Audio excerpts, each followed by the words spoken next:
네, 안녕하세요. 이현석입니다. 요번 이제 주제는 계속되는 유가 상승과 그로 인한 금리 상승인데요.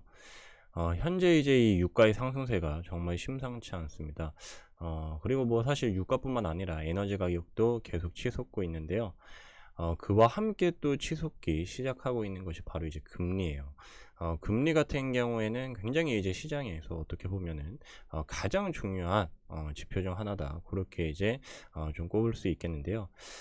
이전 시간에 이제 이 원자재 슈퍼 강세에 대해서도 좀 디테일하게 말씀드렸지만 그 중에서도 특히 에너지 관련된 부분이 현재 가장 강력한 상승세를 보여주고 있습니다. 그래서 사실 이 에너지라고 하면은 뭐 테슬라도 이제 뭐 에너지 기업으로부터 출발한 전기차 업체가 되었고요. 에너지를 어떤 이 우리가 굳이 정의를 하자면 그것을 뭐 완벽하게 정의를 할 수 있을까? 그냥 우리 주변에 일어나는 모든 일들이 다 이제 에너지가 아닐까 그런 생각이 드는데 최근에 이 러시아 푸틴 대통령이 이 천연가스 가격, 그 다음에 이 특히 에너지 가격 전체적인 부분에 대해서 언급을 했습니다. 그래서 우리가 이 에너지 가격 지금 급등세를 잡아주겠다. 우리가 선심 쓴다. 뭐 이제 그런 식으로 이제 발언을 했어요. 그러면서 이제 좀 이제 천연가스 가격도 어느 정도 좀 안정화되는 듯 했는데 요게 이제 다시 오르기 시작을 또 하고 있고요. 그 다음에 뒤에 보시다시피 현재 이제 요게 크루드 오일 관련된 차트인데 현재 이 크루드 오일이 차트를 보시면 그냥 뭐 주가가 끝도 없이 현재 오르고 있습니다. 그래서 이미 지금 보시게 되면은 80불을 넘었어요. 이제 10월 11일 기준입니다. 그리고 이제 이 미국도 전략 비축률을 풀겠다. 그러한 이제 또 루머도 있었는데 결국 이제 전략 비축률을 풀지 않겠다. 그런 계획은 없다. 없던 일로 그렇게 이제 되면서 사실 유가의 반짝 조정이 끝나고 나서 다시 한번 또 거침없이 이렇게 이제 상승을 하고 있습니다. 정말 뭐 이 유가는 코로나 때 뭐 이제 선물 가격 기준으로 뭐 마이너스도 가고 그 다음에 뭐 10불대로 급락을 하면서 많은 분들이 이제 기름 정말 싸져서 좋다 그러셨을 겁니다. 근데 벌써 이제 80불이에요. 최근에 이제 이 주유소 가보시면은 기름값 정말 많이 올랐죠. 그렇죠?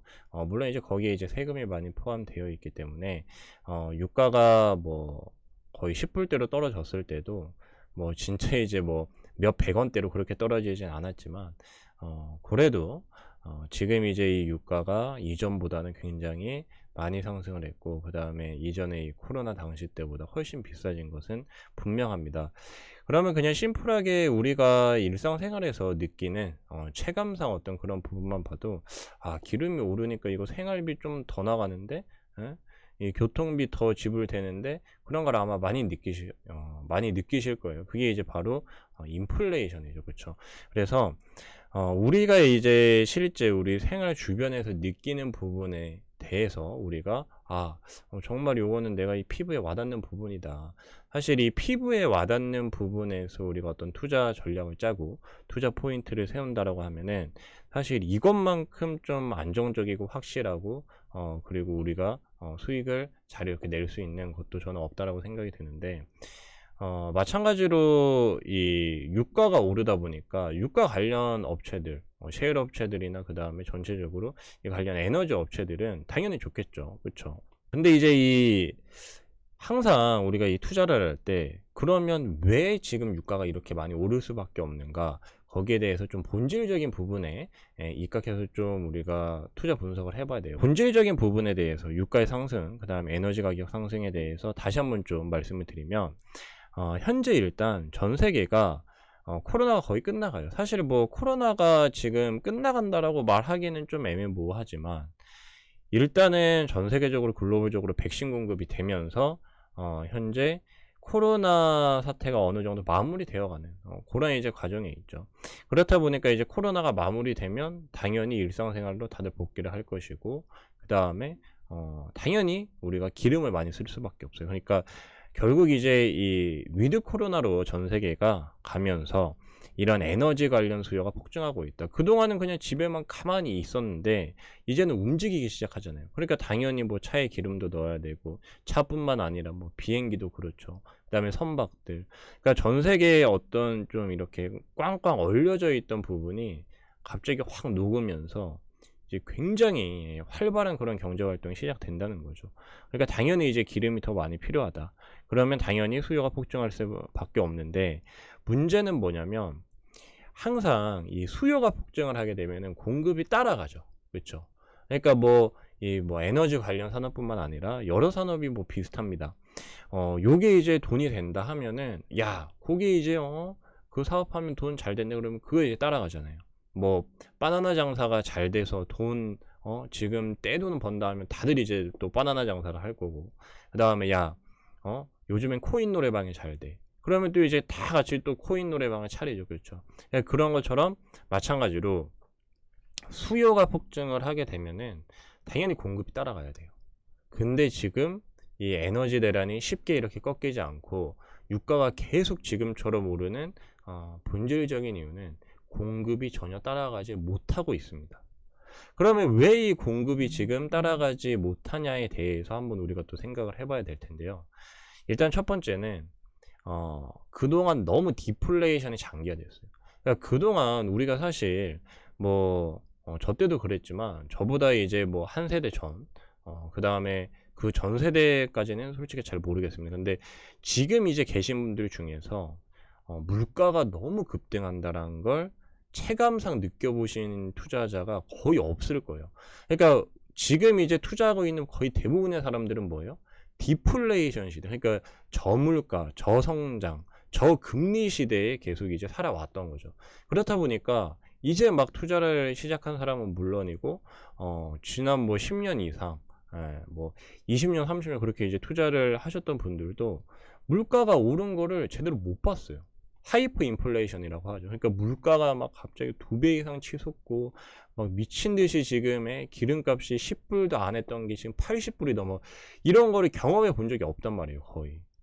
그렇다 보니까 지금 이 셰일 업체들이나 그 다음에 이 오일 업체들도 그동안 계속 물가가 제자리고 기름 가격이 이렇게 크게 오른 적이 없다 보니 공급을 미리 이렇게 뭐 늘리거나 생산을 늘려야겠다라고 생각을 안 하고 있습니다.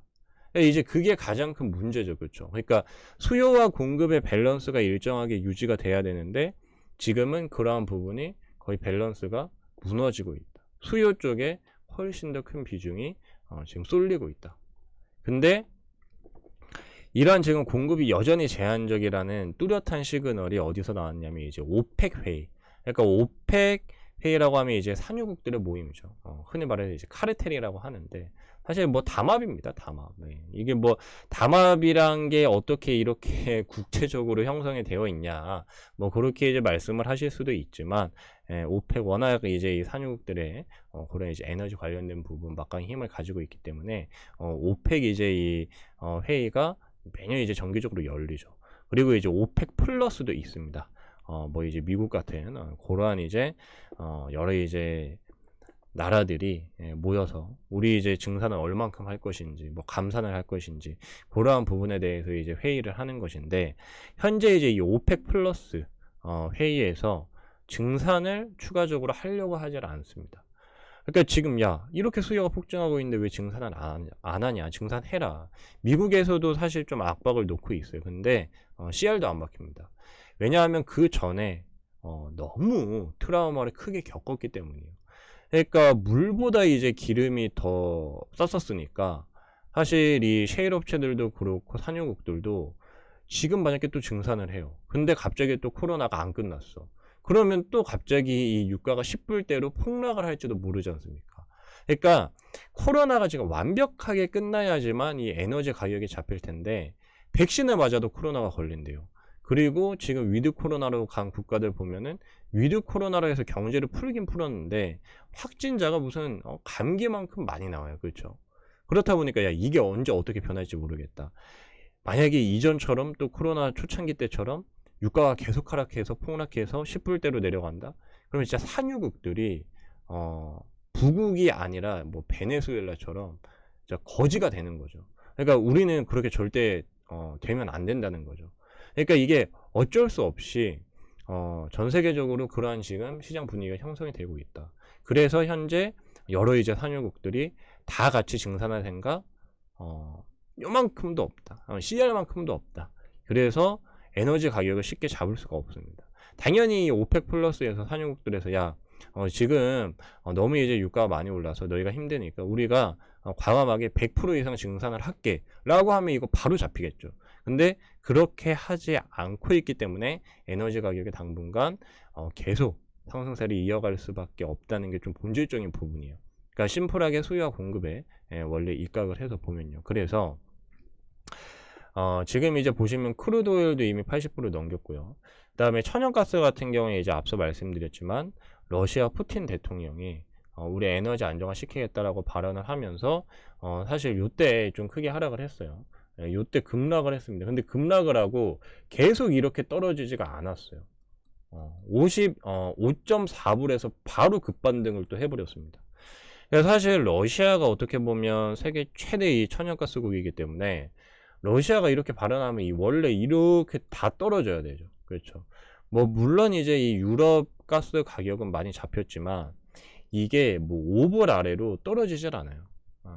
단기 이 기술적인 지금 이 지지 라인에 딱 이제 맞고 다시 이렇게 튀어 올랐다는 게 지금 이 에너지 가격이 쉽게 잡히지 않을 것이란 것을 좀 이렇게 방증을 하고 있다. 그렇게 좀 말씀드릴 수가 있겠고, 천연가스가 지금 이제 유럽에서도 난리지만 사실 아시아에서도 난리거든요.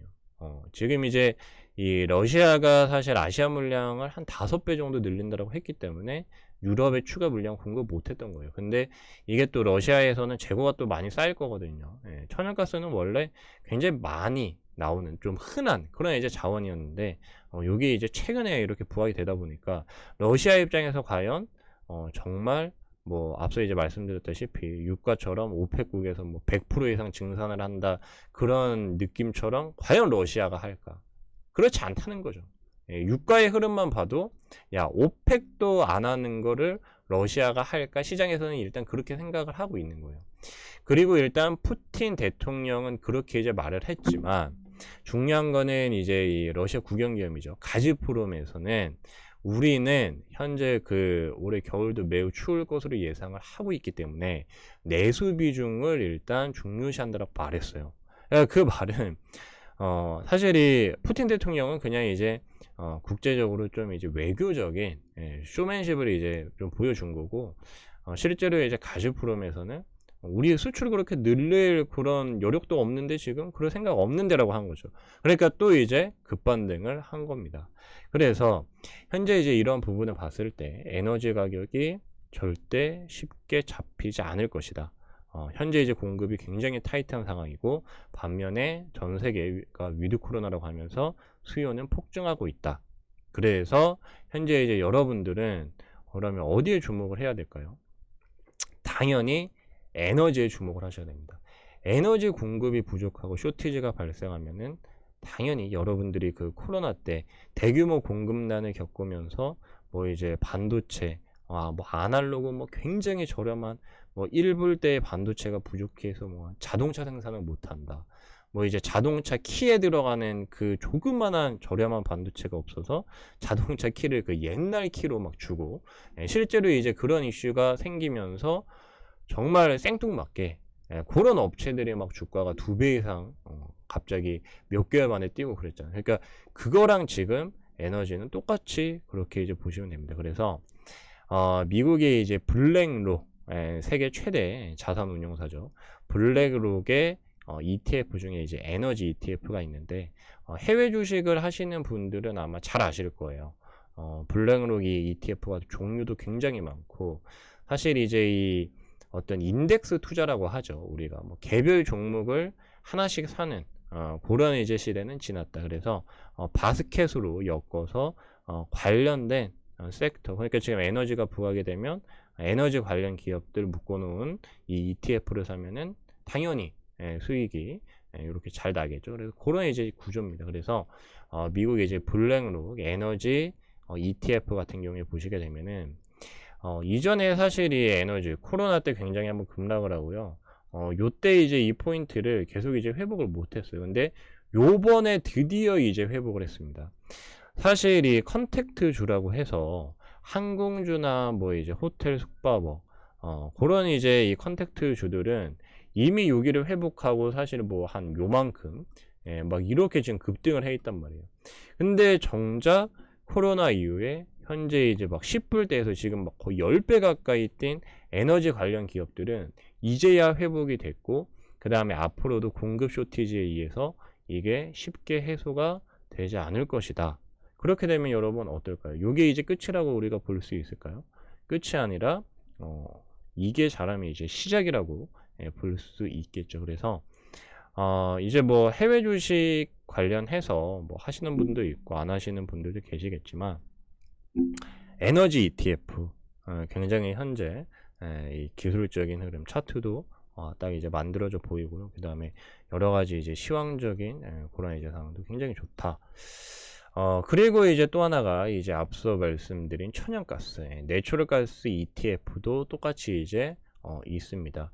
그러니까 우리나라도 사실 이제 최근에 ETF가 굉장히 많이 쏟아져 나오면서, 그때 이제 유가가 막 마이너스 유가 가고 그랬을 때, 그때도 이 유가 관련 ETF가 막 굉장히 뭐 위험하다, 하지 마라, 아니다, 해야 된다, 그런 이제 굉장히 다양한 의견들이 많았었고, 여러 가지 이제 이걸로 나는 뭐 코로나 끝나게 코로나 끝날 때까지 뭐 들고 간다 하여튼 여러 가지 이야기가 그때 한참 논란이 됐었거든요. 근데 그만큼 우리나라도 지금 이 인덱스 펀드가 많이 이제 그런 투자가 성행을 하고 있고, 미국은 그 전부터 정말 이제 다양한 상품들이 많이 만들어졌었기 때문에 해외 주식에서는 더 우리가 이 ETF를 적극 활용을 할 수 있는데, 천연가스 관련 이 ETF 상품도 있습니다. 그래서 현재 보시면 요때 120불대에서 지금 완전히 급락을 하고요. 20불을 회복한 적이 사실 거의 없어요. 근 3년간 거의 이제 회복을 못 했었는데, 지금 보시게 되면은 드디어 20불 가까이 올라왔다. 그러니까 어떻게 보면 이게 굉장히 좀 산업적인, 좀 구조적인 그런 이제 변화라고 볼 수가 있겠죠. 그래서 이런 부분에 봤을 때는 천연가스 ETF도 분명히 나쁘지 않을 것 같다. 좀 이제 그런 생각이 들고요. 그리고 이제 뭐 해외 주식을 뭐 사실 안 하시는 분들이 많기 때문에, 그러면 이제 우리나라 ETF에서는 뭐를 좀 봐야 되냐, 그렇게 이제 아마 많은 분들이 좀 궁금해 하실 거예요. 그래서 제가 역시나 준비를 해 왔습니다. 우리나라는 코덱스 미국 S&P 에너지 합성이라고 해서, 사실 여기 보면 이제 미국 그 앞서 말씀드린 블랙록 에너지 ETF 있죠.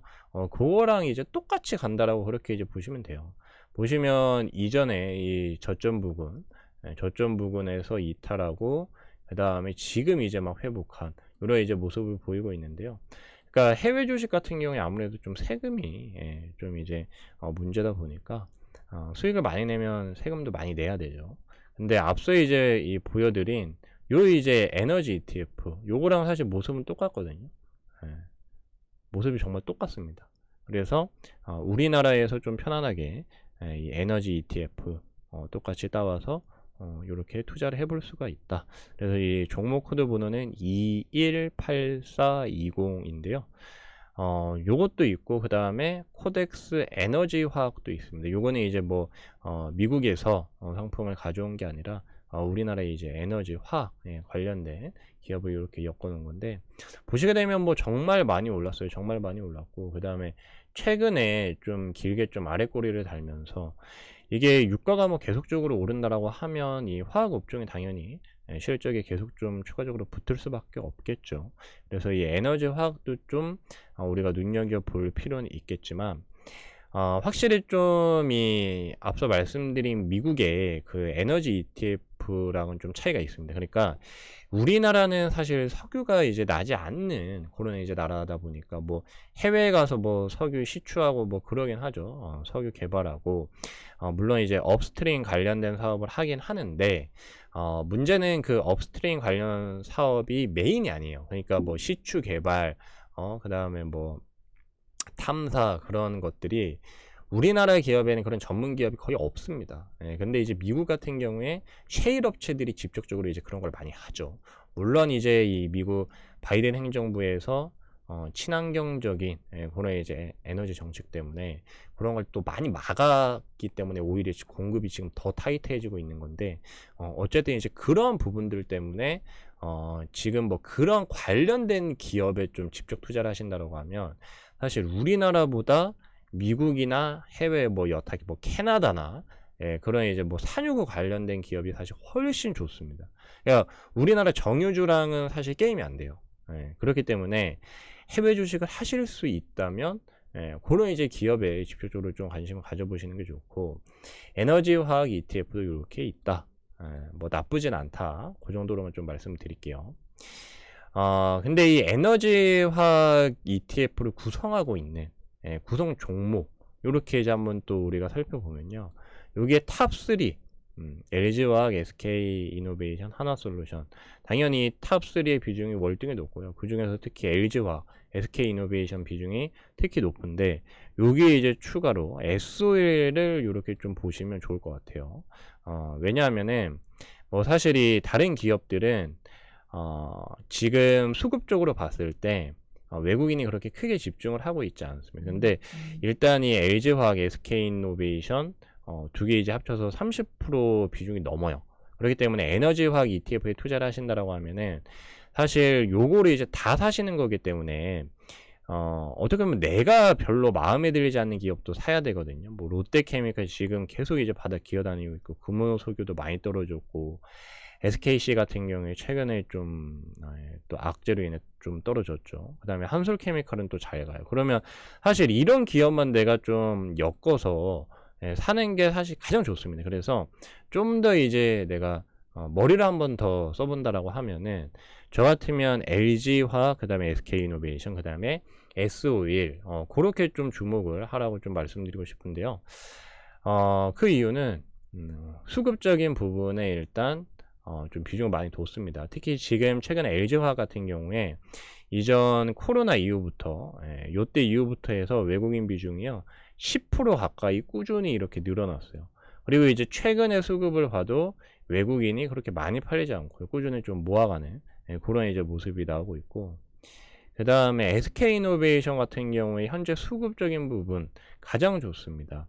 최근에 거의 한 2% 가까이 갑자기 이제 외국인이 폭발적인 순매수를 했는데 보시게 되면 수급이 엄청나게 좋죠. 그래서 SK이노베이션은 아무래도 외국인이 정말 좀 눈독을 많이 들이고 있는 것 같다. 그렇게 좀 보여지고요. 그 다음에 이제 S51 같은 경우에도 수급이 굉장히 좋습니다. 마찬가지로 LG화학과 비슷하게 지난해 9월 이후부터 외국인 수급이 계속 늘어났는데 이거는 정말 외국인 비중이 미쳤어요. 지금 거의 80%입니다. 그러니까 이 지분의 80%를 이제 외국인이 거의 보유를 하고 있고, 지금 보시게 되면 외국인 수급, 그 다음에 기관 수급도 상당히 좋죠. 그래서 수급적인 부분으로 봤을 때는 S51이 좀 현재 좀 가장 매력적으로 보인다. 에너지 가격 강세가 계속 되는 한 그렇게 좀 말씀을 드릴 수가 있겠습니다. 그런데 사실 뭐 앞서 좀 보셨겠지만 이 코덱스 에너지화 요 이제 ETF의 모습을 보시게 되면은 이게 이제 월봉이거든요. 월봉상 2020년 이 코로나 터졌을 때 급락하고 요때 이제 마이너스 유가가 갔었던 때예요. 물보다 이제 기름 쌌을 때. 그리고 이제 유가가 올라오면서 이 뭐 정유주, 화학주들이 초급등을 했습니다. 이때 이제 이 6,000원 선이었어요. 6,000원에서 지금 2만 원이니까 어떤 ETF 전체가 3배 이상 이렇게 올랐다는 거는 정말 이제 많이 올랐다는 거거든요. 뭐 이제 에너지 화학 관련 기업들 중에서 뭐 한 10배 가까이 그렇게 이제 폭등한 기업도 있으니까 전체적으로 이제 뭐 지수가 3배 올랐으면 개별 종목들은 거기에 한 곱하기 2, 곱하기 3 해서 날라갔다는 이야기니까 그만큼 현재 에너지 화학 이 섹터는 이미 사실 굉장히 많이 올랐기 때문에 어떻게 보면 이제 앞으로 큰 수익을 좀 더 이제 기대하기는 좀 어려울 수도 있습니다. 그러니까 유가가 이전에 이렇게 한번 크게 하락을 했다가 이게 천천히 올라온다라고 했는데 기저 효과로 인해서 요때 이제 10불이라고 했으면 뭐 20불, 30불 현재 이제 이렇게 계속 올라온 거란 말이에요. 근데 지금 이게 쭉 올라와 가지고 이제 80불까지 갔는데, 여기에서는 당연히 오르는 속도가 둔화될 수밖에 없죠. 그쵸? 뭐 85, 뭐 90. 그러면 이 어떤 수익이나 그런 실적이 늘어나는 것도 당연히 더뎌질 수밖에 없다. 그러면 이게 폭발적으로 주가가 쫙 이렇게 계속 가는 게 아니라 요때처럼은 당연히 가기가 힘들다.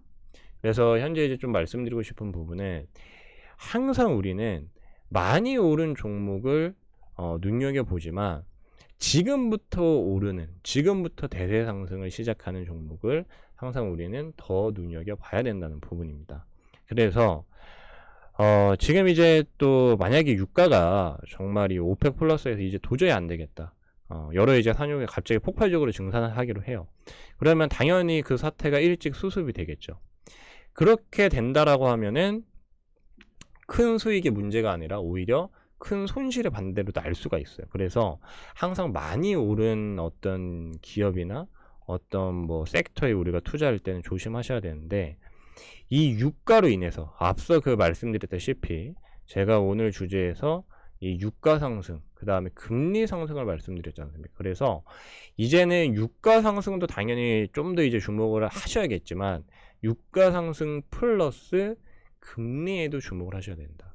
근데 금리 같은 경우에는 이제부터 좀 시작할 기미가 보인다. 그래서 여러분들이 이제 그 다음에 뭐가 뜰까? 그 다음에 어떻게 될까? 거기에 좀 항상 주목을 하시고 거기에 좀 포커스를 둬서 투자를 하시면 좋으실 것 같습니다. 그래서 계속 이어서 이 부분을 말씀드릴 텐데요. 잠깐 쉬고 나서 말씀드리도록 하겠습니다.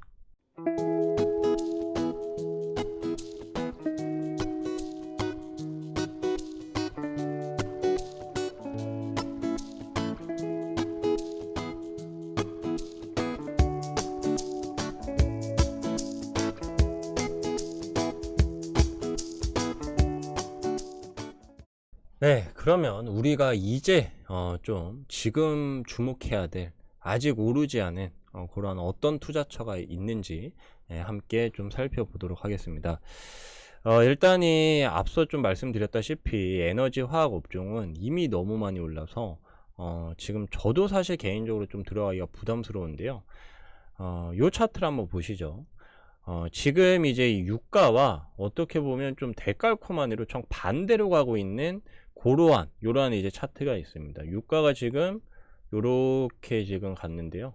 요것과 정반대로 지금 요렇게 지금 가고 있는, 정확하게 정반대로 가고 있는 그런 이제 모습이 보이시죠? 요게 이제 위에가 크루드 오일 유가의 모습인데요. 이 아래가 2년물 미국채 모습입니다. 그러니까 이 미국 국채라고 하면은 사실 많은 분들이 좀 어려워해요. 근데 국채는 이제 쉽게 말씀드리면 금리와 반대로 움직이는 상품이라고 보시면 됩니다. 그리고 주식과 반대로 움직인다라고 그냥 간단히 그렇게 생각을 하시면 돼요. 그러니까 뭐 주식과 무조건 반대로 움직이냐, 그거는 아닌데, 주식이라고 하면 이제 위험 자산이고요. 국채라고 하면 대표적인 좀 안전 자산이죠. 그렇다 보니까 주식 시장이 올라간다, 위험 자산이 부각이 된다 하면은 당연히 안전 자산, 그 중에서도 이제 초우량 안전 자산이라고 여겨지는 미국 국채 같은 경우에는 당연히 좀 흐름이 좋지가 않습니다. 근데 이제 반대로 미국 국채가 굉장히 많이 좀 부각이 된다라고 하면은 이제 안전자산 쪽으로 좀 많은 수요가, 많은 돈들이 몰리는 거다 보니까 주식시장이 좀 조정을 받죠. 그래서 그냥 간략하게 그렇게 이제 생각을 하시면 되는데, 현재 이제 이 유가가 오르면 오를수록 미국 국채는 계속 하락을 하고 있어요. 근데 어떻게 보면 이 유가도 굉장히 좀 위험한 자산입니다.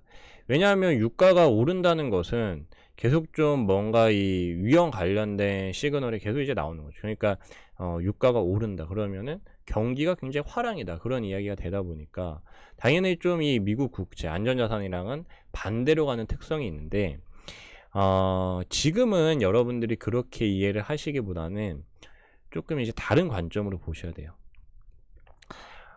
지난 그 수십 년간 사실은 유가가 뭐 100불 근처까지 갑자기 급등을 하거나 고유가 시대가 오면은 항상 불황이 왔습니다. 불황. 그러니까 사실 요거는 정말 그냥 간략하게라도 그냥 쉽게 좀 이해를 하실 수 있으실 거예요. 왜냐면 우리가 사실 우리 주변에 기름 없으면 아무것도 못하지 않습니까? 일단 자동차가 뭐 지금 전기차 많이 나왔지만 대부분의 뭐 10대 중에 뭐 8, 9대는 아직도 이제 기름으로 가다 보니까 기름이 갑자기 싹 사라진다. 그러면은 그냥 전 세계 경제가 마비돼요. 그래서 이제 이전에 제가 코로나가 딱 터지고 나서 물보다 정말 기름이 싸졌을 때, 아, 이거 정말 엄청 좋은 기회다. 예, 제가 이제 계속 그렇게 말해 왔는데, 사실 그 어떤 조정 구간에서 버티기가 쉽지는 않았죠. 워낙 이제 변동성이 크다 보니까. 근데 어쨌든 유가는 아직까지도 우리가 꼭 일상생활을 영위하는 데 있어 꼭 필요한 그러한 이제 에너지원이다. 근데 여러분, 이 에너지원 가격이 계속 오른다라고 생각해 보십시오. 그러면 물가가 계속 오르고요. 그 다음에 경제가 화랑기를 넘어서서 경기 과열 국면으로 넘어가게 됩니다. 그러면은 경기가 과열되게 되면은 어떻게 중앙은행이나 각국 정부에서 정책을 펼칠까요? 당연히 그 경기 과열을 막으려고 할 거예요. 그렇기 때문에 지금 이 경기 과열을 막기 위한 그러한 이제 장치로 금리를 조절할 것이다. 그런 기대감에 국채가 움직이는 것입니다. 그러니까 이제 쉽게 말해서 유가가 오르면 오를수록 국채 가격은 떨어지는데 반대로 여러분 뭐예요? 금리가 지금 상승을 하고 있다. 그렇게 이제 보시면 됩니다. 그러니까 금리가 오른다는 것은 여러분들이 쉽게 말해서 대출 금리를 생각하시면 돼요. 대출 금리가 만약에 이제 0%대예요. 그러면 누구나 대출을 하려고 하죠. 근데 대출 금리가 막 10%대로 갑자기 올랐습니다. 대출을 하려고 할까요? 대출을 안 합니다. 그러니까 지금 이제 유가가 계속 오르는 것과 동일선상에서 금리가 계속 오르고 있다. 왜냐하면 유가 오르는 거를 저지하기 위한 일종의 이제 장치다. 그렇게 이제 좀 말씀을 드릴 수가 있는데, 그러면 과연 현재 금리는 어느 정도 수준일까가 굉장히 좀 중요하겠죠. 사실 여기 지금 차트에서 보시게 되면은 유가가 여기에서 지금 이만큼 오른 만큼 반대로 또 요거는 이제 국채 가격인데, 국채 가격이랑 금리는 반대입니다. 그러니까 금리도 반대로 지금 이만큼 지금 올랐다는 거예요. 그러면 금리도 엄청나게 많이 올랐겠죠. 그렇죠? 그러면 금리가 과연 얼마나 많이 올랐는지 한번 보도록 하겠습니다. 현재 이게 이 미국 2년물 국채 수익률, 그러니까 요것도 이제 사실 좀 어려운 부분인데요. 각 채권마다 종류가 좀 달라요. 그러니까 단기 채권이 있고 그 다음에 장기 채권이 있는데, 2년물 같은 경우에는 단기에 속합니다. 그래서 단기 금리 그렇게 이제 보시면 돼요. 근데 이 단기가 왜 중요하냐면, 단기 같은 경우에는 이제 지금 이제 이 미국 단기 금리니까 미국 관점에서 좀 말씀을 드리겠습니다. 미국이 이제 대표적인 중앙은행 연준이 있죠. 그렇죠? 그 연준에서 현재 이 금리를 어떻게 할 것인지에 대한 스탠스를 반영을 하고 있다. 그렇게 좀 생각을 하시면 돼요. 그러니까 좀 어려운 내용일 수도 있는데, 그러니까 심플하게 그냥 이 우리나라 한국은행이 금리를 올릴 거냐 아니면 내릴 거냐가 여기 이제 2년물, 요 이제 단기 금리에 반영이 된다라고 생각을 하시면 되는데, 현재 지금 이 금리를 보시면 많이 올랐습니까? 예. 앞에서 우리가 봤을 때는 사실 굉장히 좀 이게 벌써 이만큼이나 올랐다고? 벌써 유가랑 그러면 거의 뭐 차이가 없겠는데, 유가가 10불에서 100불 가까이 오른 거가 큰 차이가 없겠는데 라고 해서 봤더니 뭐예요? 차이가 없기는 개뿔. 그쵸? 정말 엄청나게 큰 차이가 있습니다. 그러니까 이전에 금리가 높았을 때는 여기 있었어요. 근데 이게 코로나 터지고 나서 뭐예요? 이렇게 지금 급락을 했죠. 근데 그리고 나서 뭐예요? 바닥을 계속 기다가 이제 올라오기 시작했다는 거예요. 그래서 이전에 이제 많은 분들이 미국 금리가 오르기 시작해서 시장이 굉장히 크게 흔들리고 있다, 조심해야 된다, 그런 이야기를 한번 들어보셨을 건데, 사실 그때 저는 좀 이제 콧방귀를 꼈던 게, 단기 금리는 아직 뭐 본격적으로 오르지도 않았기 때문에 지금 당장 우리가 금리 걱정을 할 필요는 없다. 왜냐면 단기 금리가 여러분 오르지 않는다는 것은 사실 그 좀 굉장히 중요한 부분인데요. 장단기 금리 차가 확대된다는 거예요. 그러니까 요거는 뭐 굉장히 좀 어려운 부분이 있기 때문에 잘 모르시는 분들은 그냥 넘어가셔도 됩니다. 근데 장단기 금리 차가 이제 확대가 된다는 거는 결국 경기도 확장이 된다는 거예요. 그러니까 단기 금리가 그 자리에 가만히 서 있고 그다음에 장기 금리가 오르게 되면은 사실 그거는 크게 그렇게 신경 쓰지 않아도 될 부분이에요. 근데 이제 만약에 그 코로나 터지기 전 해에 장단기 금리차 뭐 역전됐다, 뭐 조심해야 된다, 그런 이야기가 많이 나왔었거든요. 근데 그러고 나서 실제로 장단기 금리차가 역전되고 그 다음에 갑자기 코로나가 찾아와가지고, 뭐 물론 코로나 영향이 컸지만 갑자기 이제 시장이 완전히 이제 박살이 났습니다. 그러니까 그런 것만 봐도 사실 이 금리는 굉장히 중요하고, 장단기 금리차는 투자자라면 사실 이거는 무조건 알아야 되는 부분이에요. 뭐 어떤 개별 종목 뭐 분석을 잘한다, 그런 걸 떠나서 거시적인 환경, 지금이 썰물인지 밀물인지를 여러분들이 판단을 하시고 투자를 하셔야지, 물 하나도 없는데 거기서 낚싯대를 던져서 고기를 잡는다라고 하면 주변에서 분명히 저거 제정신 아니다, 분명히 이제 그렇게 생각을 할 거란 말이에요. 근데 지금이 어떻게 보면 그런 상황이다. 그러니까 지금 이제 물이 싹 빠지고 있는데 낚시를 이제 하려고 하는 겁니다.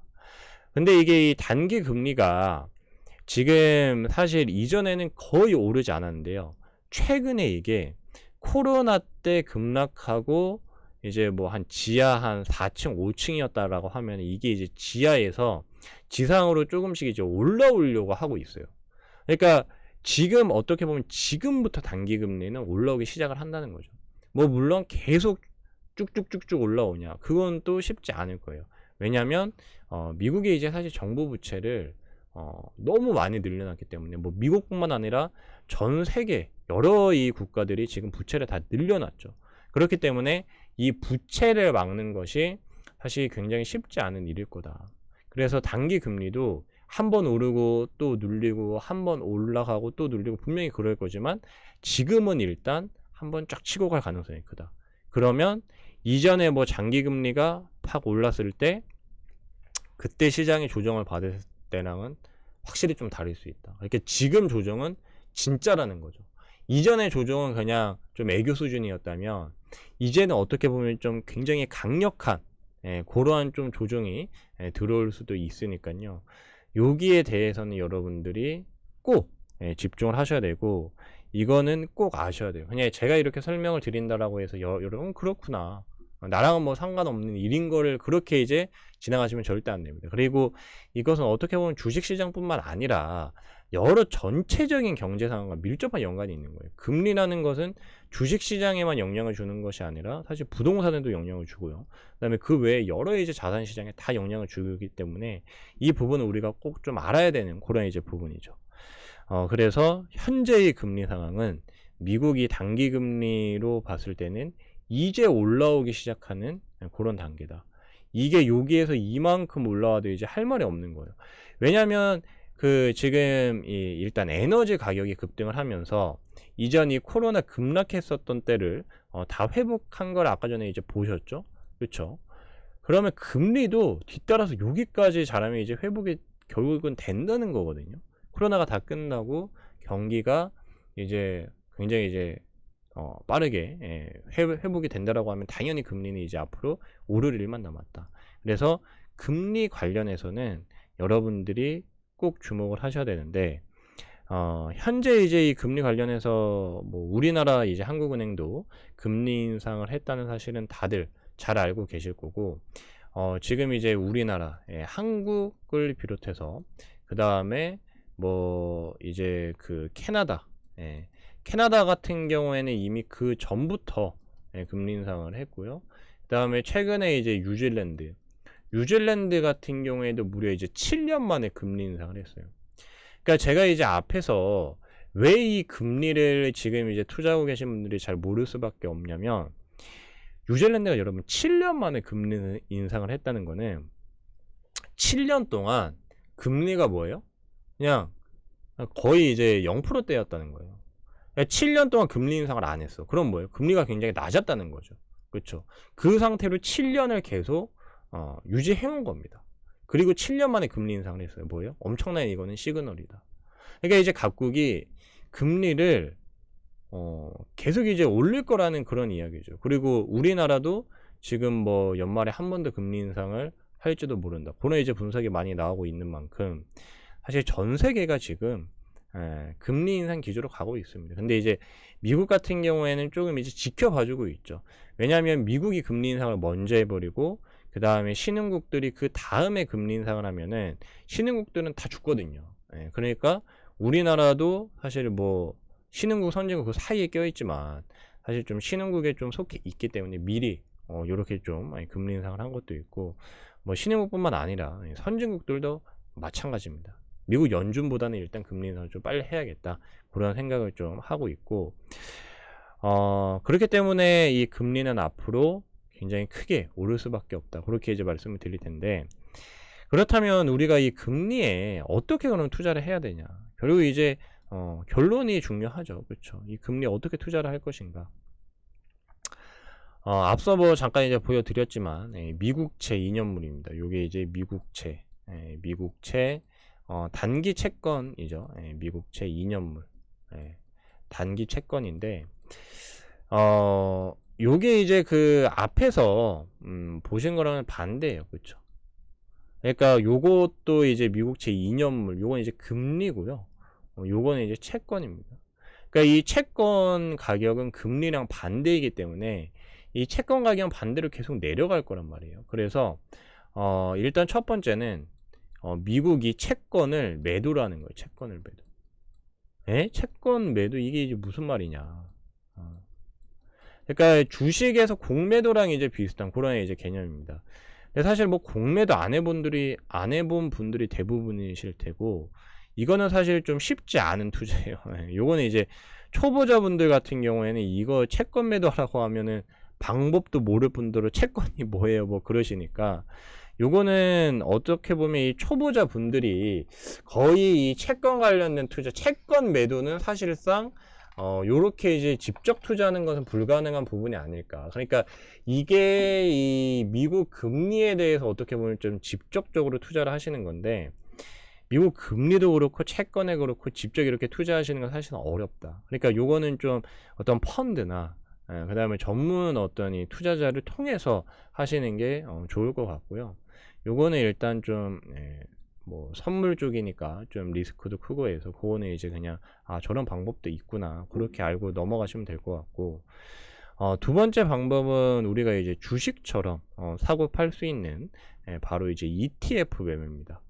그래서 이제 지금 보시게 되면은 요 이제 차트가 코덱스 국채 선물 10년 인버스예요.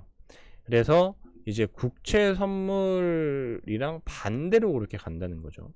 그러니까 지금 이게 최근에 이렇게 조정을 받았다가 막 엄청 올라오고 있는데 이 말은 국채 가격이 반대로 내려가고 있다는 그런 이제 말입니다. 그래서 앞에서 이제 보셨다시피 이거랑 이제 똑같다라고 보시면 돼요.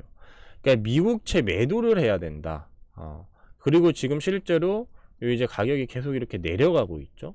그러니까 요거랑 똑같은 관점에서 볼 수 있는 겁니다. 미국채 가격이 내려가고 있는 거에 이제 베팅을 하니까 요렇게 이제 ETF는 반대로 주가가 오르는 그런 이제 모습을 보여주고 있는 거죠. 그래서 국채 선물 10년 인버스 요게 가장 좀 대표적인 그런 이제 상품이고요. 그다음에 좀 이제 거래가 많이 되는 사실 이 앞에서 좀 말씀드린 코덱스 국채 선물 10년 인버스는 대표적인 상품이긴 한데 거래가 거의 안 돼요. 그래서 여러분들이 사고 파는데 좀 큰 어려움이 있습니다. 그러니까 주식으로 치면 품절주예요. 뭐 이제 누가 한 1억 원치 사면은 그냥 몇 호가가 막 올라 버려요.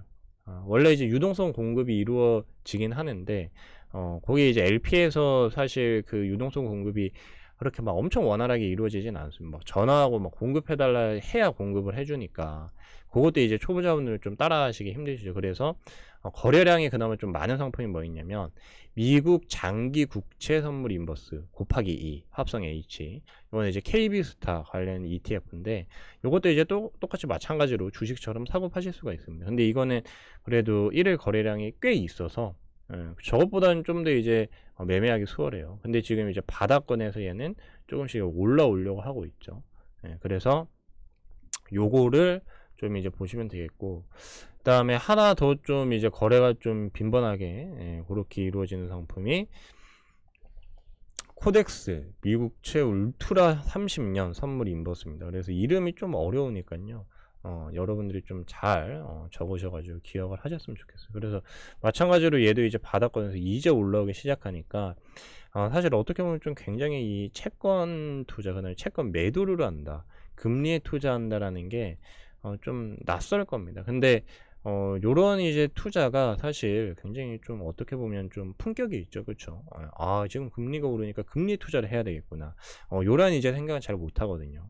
그래서, 뭐 주식시장은 조정을 받는다라고 해도, 요런 이제 금리 상승에 베팅을 하면은 주식시장의 좀 조정과 상관없이, 그렇게 이제 수익을 우리가 낼 수가 있는데, 그러면 사실 ETF 말고 그냥 개별 종목에 투자를 해도 되지 않냐. 금리 상승 수혜주에 투자를 하면 되지 않냐. 맞습니다. 하셔도 됩니다.